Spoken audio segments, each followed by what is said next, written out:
There are nights when the city sinks into silence, leaving only a single person seated before his own notes, carrying a question that refuses to leave. That night in New York was such a night. Jack Schwager bowed over the manuscript of Market Wizards, wondering why the wizards he had met seemed to grasp something he himself had not yet touched. At the very moment when uncertainty filled the room, time opened a slender thread. A cloaked figure stepped out from 2,000 years ago, light as breath, drawn toward the one who carried within him a question real enough to summon a philosopher back into the world.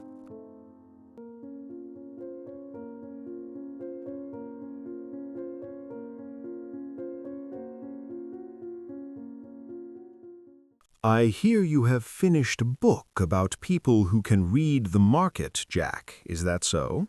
Schwager flinches slightly, then steadies himself, as if accustomed to strange occurrences. Yes, I interviewed them. People with extraordinary records, earning millions, even billions of dollars. I wanted to know what makes them different. And have you found the answer? At first, I thought it was systems, formulas, models, tactics. But then I discovered something strange. They are completely different from one another. One buys when everyone sells, another sells when everyone buys.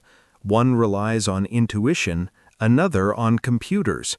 One trades every day, another acts only a few times a year. Then what keeps you searching? I believe there must be a common denominator, something that makes a wizard regardless of the wand he uses. And what is it? Only one thing. They know exactly who they are. I have seen this often. Humans travel far, yet rarely inward. How do they understand themselves? Very deeply. They know their strengths and weaknesses. They know whether they cannot tolerate large losses or whether they become euphoric after a few winning trades.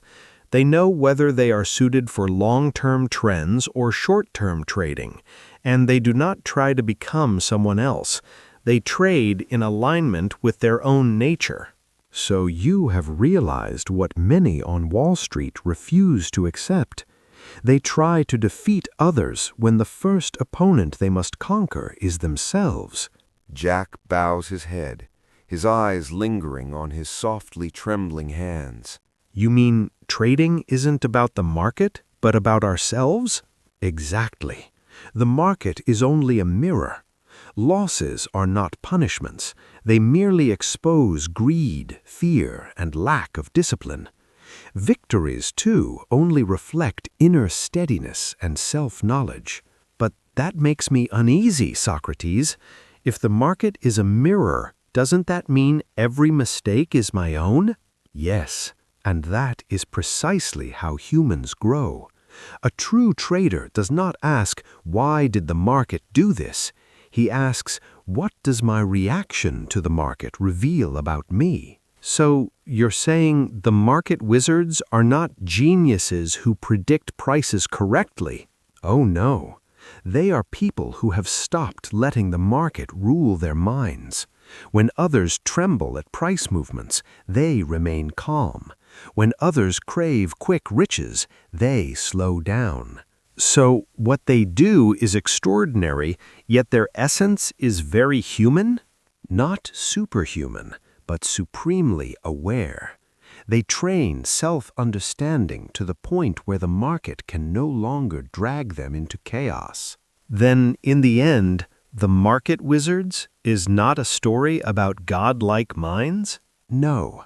It is a story about ordinary people who dare to face what most prefer to avoid in the dark. Greed, fear, self-deception, and the false belief that we can control the future.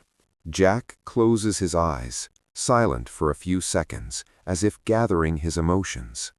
If that is so, do wizards truly exist? They do. But they do not control the market. They control themselves.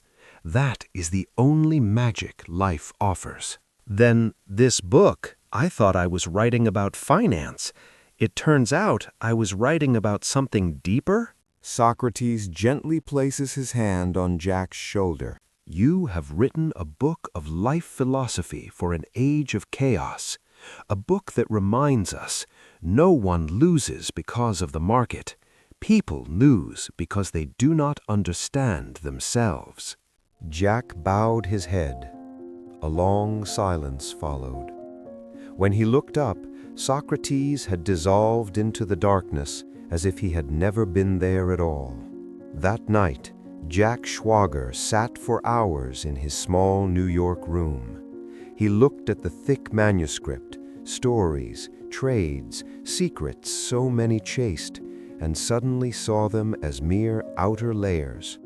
For the core of all success, from ancient Athens to modern Wall Street, still circles around a simple question Socrates left us millennia ago. Do you truly know who you are? Perhaps only by answering that can one step into the market without losing oneself.